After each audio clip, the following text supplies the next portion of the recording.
MPC BiPC ఇంటర్లో ఏ group అయినా సరే best degree course India's first industry integrated AIDP degree. Call now. Suman TV ప్రేక్షకులకు నమస్కారం. ప్రస్తుతం మనతో పాటు ఉన్నారు ప్రముఖ జ్యోతిష్యులు బ్రహ్మశ్రీ నందిబట్ల శ్రీహరి శర్మ గురుగారు. వారితో మాట్లాడదాం శని వక్రగతి గురించి. గురుగారు నమస్కారం. గురుగారు వాగర్థ వివసన్ పృక్తౌ వాగర్థ ప్రతిపత్తయే జగతః పితరౌ వందే పార్వతీ పరమేశ్వరౌ. ఆదిత్యాయ చ సోమాయ మంగళాయ బుధాయ చ గురు శుక్ర శనిభ్యశ్చ రాహవే కేతవే నమః. శృంగేరి జగద్గురు పీఠాధిపతులకి కంచి పీఠాధిపతులకి నమస్కారములు తెలియచేసుకుంటూ కార్యక్రమాన్ని ప్రారంభిద్దాం. గురువుగారు, మరి శని వక్రగతి జూలై 27 నుంచి డిసెంబర్ 11 వరకు అంటున్నారు. ప్రపంచవ్యాప్తంగా ఎలాంటి పరిణామాలు ఎదుర్కోబోతాం గురుగారు? ఏమైనా ఇబ్బందులు ఉంటాయా? మొదటగా ప్రపంచవ్యాప్తంగా గురుగారు ఏముంటుంది, ఏంటి? ప్రపంచవ్యాప్తముగా జరిగే సంఘటనలకి శని ప్రధాన భూమిక పోషించబోతున్నాడు భవిష్యత్తులో. అవునా గురువుగారు? ఎందుకంటే శని మీనరాశి అంటే సహజ సిద్ధమైనటువంటి భచక్రములో 12వ రాశి, ఆఖరిదైనటువంటి రాశి. ఇక తరువాత మేషరాశి నుంచి ప్రారంభమైంది మళ్ళీ కొత్త జీవితాన్ని ఏర్పరచుకోవడం. అంటే శని ఏంటి ఇక్కడ మీకు చెప్పాలంటే కష్టపడే తత్వానికి కారకుడు. కాబట్టి ఎప్పుడైతే శని నీచ స్థితి పొంది మేషరాశిలోకి ప్రయాణం చేస్తాడో ఆ మేషరాశి దారభ్యత మనకు తెలియజేసింది ప్రజలందరూ కూడా బాగా కష్టపడాలి అని సూచిస్తుంది. అంటే ఆఖరి చక్రం, ఆఖరి రాశి మీనరాశి. సుఖభోగాలు, సంతోషాలు, చక్కటి నిద్ర, ఖర్చులు, ప్రయాణాలు వీటన్నిటిని సూచించేది. అటువంటి స్థానంలో సహజముగానే కర్మకారకుడు శని భగవానుడు. అంటే ఈ రోజున మనం చూస్తున్నట్లయితే ప్రపంచవ్యాప్తముగా చాలా మటుకు ఎన్నో సందర్భాల్లో చెప్పుకున్నాం, యుద్ధ వాతావరణం అనేటువంటిది బాగా ఎక్కువగా ఉంటుంది అని చెప్పేసి. అలాగే జూలై 27వ తారీఖు నుంచి శని 20వ డిగ్రీలో వక్రీకరిస్తున్నాడు. డిసెంబర్ 11వ తారీఖు వరకు ఉంటాడు. అంటే 13వ డిగ్రీ వచ్చేంత వరకు ఉంటాడు. అంటే రేవతి నక్షత్రంలో వక్రీకరించి ఉత్తరాభాద్ర నక్షత్రంలో మళ్ళీ అక్కడ వక్రగమనాన్ని స్టాప్ చేస్తాడు. సో ఈ ప్రయాణంలో జరిగేటువంటిది ప్రపంచవ్యాప్తంగా చాలా మార్పులు చోటు చేసుకుంటాయి. ముఖ్యంగా గమనించుకున్నట్లయితే శని సహజమైనటువంటి కార్మికులకి సూచన కాబట్టి అనేక మార్పులకి సూచన. శని ఎందుకు మార్పులకి? శని కంటే రాహు చాలా బలీయునుడు. అటువంటి బలీయమైనటువంటి రాహువు కుంభరాశిలో ఉండగా వక్రీకరించి అన్నాడంటే సహజంగా వెనక్కి ఏమి గ్రహం తిరగదమ్మా. సహజంగా రాశి చక్రంలో అది మామూలుగా గ్రహాలు అంతరిక్షంలో రుజు మార్గంలోనే ప్రయాణం చేస్తుంటాయి. వక్రీకరించి మనకు అర్థం అవ్వడం కోసం సామాన్య ప్రజానికానికి వక్రీకరించి అంటే వెనక్కి వెళుతున్నాయని. కానీ సహజ సిద్ధంగా అలా ఉండదు. మరి ఎలా అంటారు? ఇప్పుడు మీకు ఒక ఇల్యూషన్ అని చెప్తాం. వీక్షించేటువంటి మన సుమన్ టీవీ ప్రేక్షకులు ఎంతో మంది ట్రైన్లో ప్రయాణం చేసి ఉంటారు. ట్రైను ఒక చోట స్టేషన్లో ఆగుతుంది. మన పక్కనే ఇంకొక ట్రైను మెల్లగా కదులుతుంది. కానీ మనకు కనిపించేది ఎలాంటి మన ట్రైన్ కదులుతున్నట్టు కనిపిస్తుంది. ఇల్యూషన్ అన్నమాట అది. అది స్పీడ్ అందుకుంటే గానీ మనకు తెలియదు. అంటే గ్రహం అక్కడే ఉంది, మన ట్రైన్ ఇక్కడ శని అని అనుకోండి, మనం ఎక్కిన ట్రైన్ అక్కడే ఉంది, ఆగి ఉంది. అది శని గ్రహం అనుకుంటే ఇల్యూషన్ గా దానికి ముందు వరుసలో ఉన్నటువంటి గ్రహం వెళుతూ ఉంటుంటే ఈ శని జరుగుతున్నట్టుగా, అంటే ఆ ట్రైన్ మన ట్రైన్ మనం ఎక్కిన ట్రైన్ జరుగుతున్నట్టుగా ఉంటుంది. కానీ వాస్తవానికి మన ట్రైన్ కాదు, పక్కన ట్రైన్ లో వెళ్తుంది. కాబట్టి మనకు మూమెంట్, మన ట్రైన్ మూమెంట్ అయినట్టుగా ఇది ప్రతి ఒక్కళ్ళు కూడా ట్రైన్ ఎక్కిన వాళ్ళు అబ్జర్వ్ చేసి ఉంటారు. ఇది ఒక్కటి చాలా అర్థం కావడానికి. ముందరున్నటువంటి గ్రహము స్పీడ్ గా వెళ్తున్నందువల్ల ఆ శని మనకు కంటికి కనబడడానికి వక్రీకరించినట్టుగా కనిపిస్తుంది, కానీ వక్రీకరించదు. అయితే ఏంటి దానికి ప్రభావం వల్ల అంటే ఈ మీనరాశిలో ఉన్నటువంటి శని కుంభరాశి మీద దృష్టి ఉంటుంది. బృహత్ పరాశర పౌరా శాస్త్ర ప్రకారం, బృహత్ సంహిత ప్రకారము ఈ యొక్క శని ఏ గ్రహమైన వక్రీకరించినప్పుడు వెనక రాశికి ప్రభావాన్ని చూపుతాడు. మీనరాశిలో ప్రభావం ఉన్నటువంటి శని వక్రీకరించినప్పుడు కుంభరాశి మీద కూడా ప్రభావం చూపబడతాడు. కాబట్టి అక్కడ కుంభంలో రాహు ఉన్నాడు. రాహు ఏంటంటే ప్రపంచవ్యాప్తముగా అనేక మార్పులకి కారకుడవుతాడు, అనేక అలజడులకి కారకమవుతాడు, అనిశ్చితికి కారకమవుతాడు. ముఖ్యంగా టెక్నాలజీ రంగంలో చాలా మార్పులు మనం గమనిస్తూ ఉంటుంటాం. ఇప్పుడు చూసామనంటే ఏఏ టెక్నాలజీ కావచ్చు, అనేక రకాలుగా మార్పులు అనేటువంటివి కలుగుతాయి ముఖ్యంగా. అంతేకాకుండా శని న్యాయ నిర్ణేత. మొత్తానికి చెప్పాలంటే నిష్పక్షపాతంగా ఉండేటువంటి న్యాయ గ్రహము అని అంటారు. అందుకని మీరు గమనించుకుంటే శని నలుపు రంగు లేదా నీలము రంగు సూచిస్తారు. అందుకనే మీకు ప్రపంచవ్యాప్తంగా ఏ లాయర్లు జడ్జిలు వేసుకున్నా నలుపు నీల రంగు తప్ప వేరే ఉండదు. గమనించారా? కాబట్టి ఎప్పుడైతే శని వక్రీకరిస్తాడో ఇప్పుడు న్యాయ వ్యవస్థలో ప్రపంచవ్యాప్తంగా కావచ్చు, మన భారతదేశం కూడా దానికి ఏమీ మినహాయింపు కాదు. న్యాయ వ్యవస్థలో పలు కీలకమైనటువంటి చట్టాలు తేబడతాయి, ఆమోదించబడతాయి. ఇది జరుగుతుంది. టెక్నాలజీ బాగా అభివృద్ధి చెందుతుంది. ప్రపంచవ్యాప్తంగా కార్మికులు నిరసనకి వ్యక్తం చేస్తారు.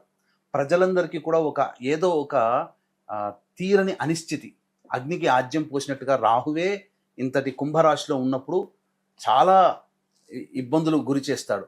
అటువంటి రాహుకి శని తోడైతే ఇక రాహు శని రాహుల కలయిక సంబంధాన్ని మనం వర్ణించలేం. సహజంగా శని రాహులు కలిస్తే పిశాచ యోగము అని అంటారు.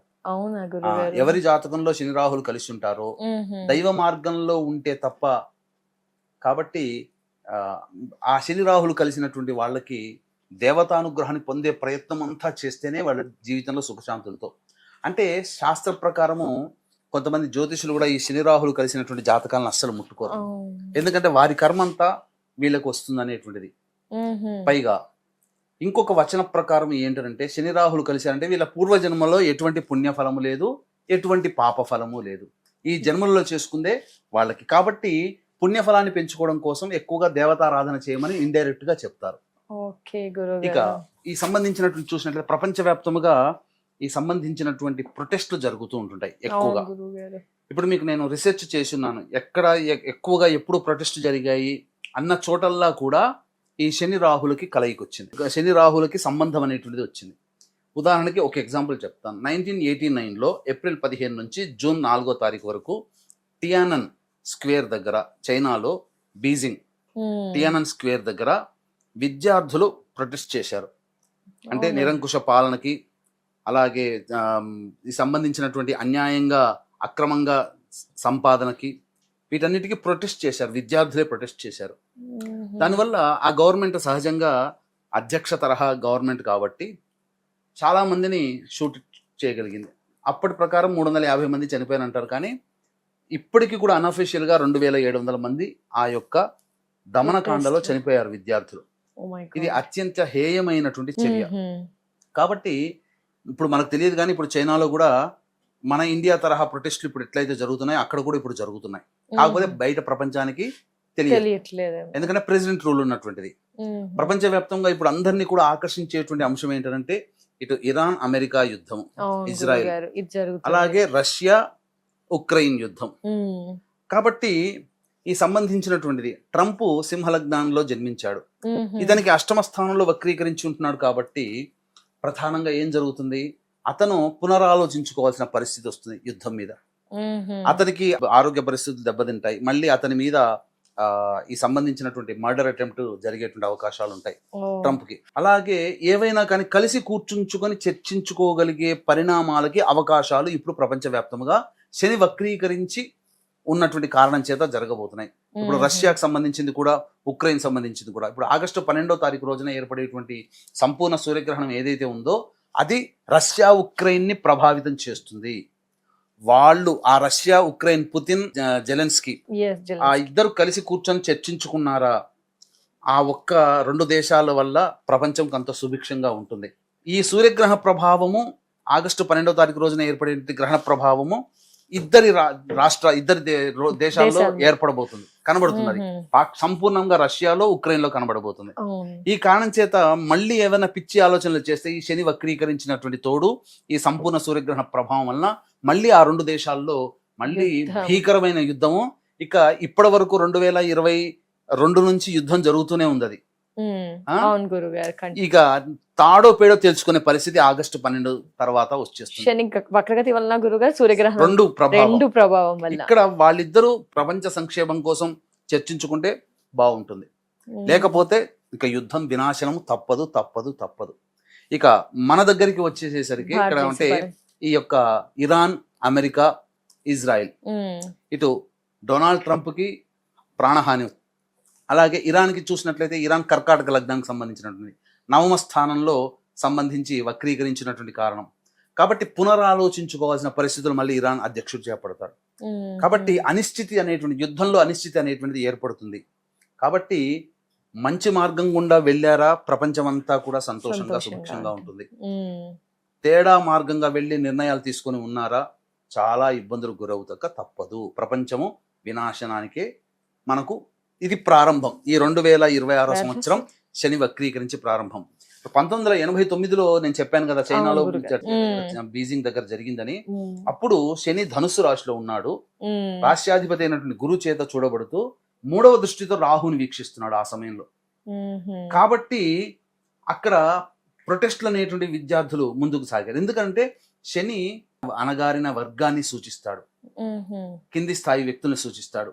ప్రజలలో కూడా ఐరన్ డెఫిషియన్సీ పెరుగుతుంది. చాలా గవర్నమెంట్ కూడా అనేక రకాలుగా వాళ్ళు ఇన్ఫ్లుయెన్స్ చేస్తారు ప్రజల్ని. ఐరన్ సంబంధించింది ఫుడ్ తీసుకోండి ఇలాంటివి ప్రకటనలో మనం భవిష్యత్తులో చూడొచ్చు. వాత తత్వానికి శని, అలాగే కుంభరాశి కూడా అలాంటి తత్వమే, రాహు కూడా దానికి తత్వమే. కాబట్టి మోకాల నుంచి పాదాల వరకు ప్రపంచవ్యాప్తంగా బాధలు అనేటువంటి అనుభవిస్తారు. ఆర్థరైటిస్ ప్రాబ్లమ్స్ ఎక్కువగా అవుతాయి ఆరోగ్యపరంగా చూసుకుంటే.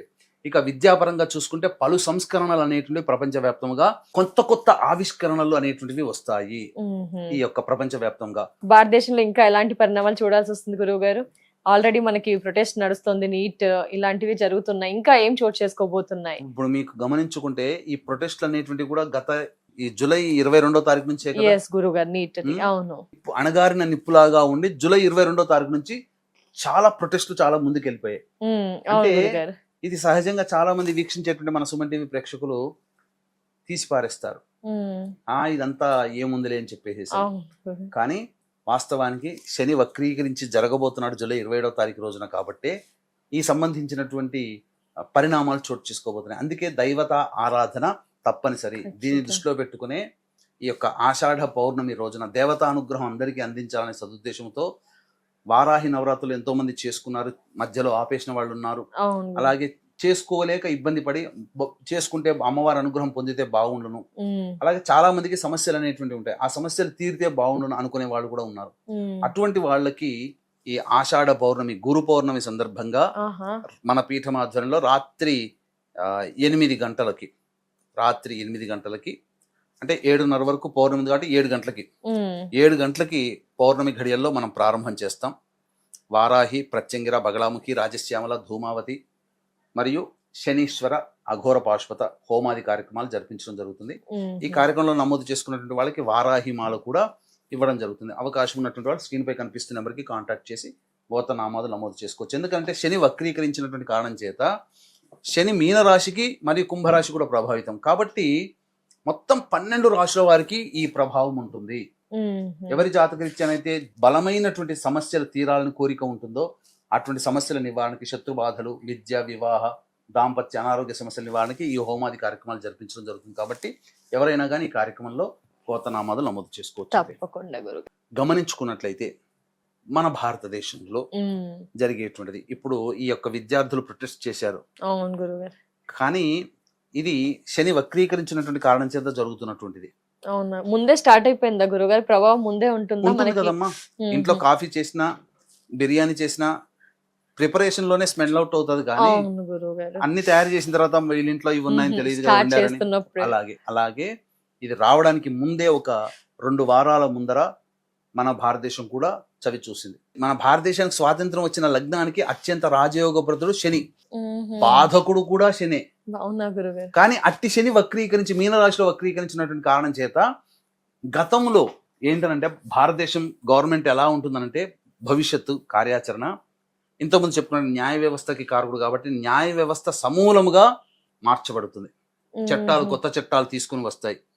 ముఖ్యంగా శని నిష్పక్షపాతానికి కారకుడు కాబట్టి అడ్డదారుల గుండా సంపాదించేటువంటి వ్యక్తులందరూ కూడా బయటపడతారు. ఇప్పుడు అవునా గురుగారు, అనేక మంది రహస్యంగా దాగిన వాళ్ళ చరిత్రలన్నీ ఇప్పుడు బయటపడతాయి. అలాగే ఇప్పుడు కొత్త చట్టాలు కూడా రాబోతుంది. దీని కారణంగానే ఇప్పుడు మరి గ్రహాల యొక్క సంచారం జరుగుతున్నప్పుడు ఇప్పుడు ఎందుకు రావాలి?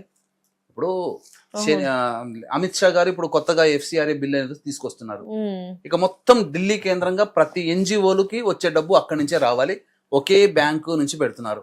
మరి ఇంతకుముందు ఎప్పుడో పెట్టొచ్చు కదా, ఇప్పుడు ఎందుకు అంటే రావాల్సిన సమయం గ్రహాలు నిర్ణయిస్తాయి. ఎప్పుడు ఏది జరగాలో తమ్ముడు ప్రపంచ పని. వ్యాప్తంతో భారతదేశంలో కూడా గ్రహాలు నిర్ణయిస్తాయి. మన జాతకంలో ఏది జరగాలో కూడా గ్రహాలు గ్రహాలు నిర్ణయిస్తాయి. నిర్ణయిస్తాయా? కాబట్టి ఇప్పుడు బిల్లు తీసుకొస్తున్నాడు అమిత్ షా. శని వక్రీకరించినాడు కాబట్టి పునరాలోచన, గతంలో జరిగినటువంటి వాటికి మళ్ళీ తప్పులు జరగకుండా పునరాలోచన. ఇప్పుడు జరిగింది ఈ ప్రొటెస్ట్ కదా, భవిష్యత్తులో ఇంకొకసారి ఎక్కడ కూడా భారతదేశంలో మళ్ళీ ప్రొటెస్ట్ జరగడానికి అవకాశం లేకుండా చట్టాలు వస్తాయి. అవును పునఃసమీక్ష చేసుకుంటారు. ఓకే ఈ యొక్క సంబంధించినటువంటి ఆ, ఈ యొక్క Lead to the విద్యార్థులందరూ protest. కూడా చేసేటవన్నీ ఉన్నాయి కదా, అవును గురు. వీటన్నిటికీ శని కారకుడు అక్కడ.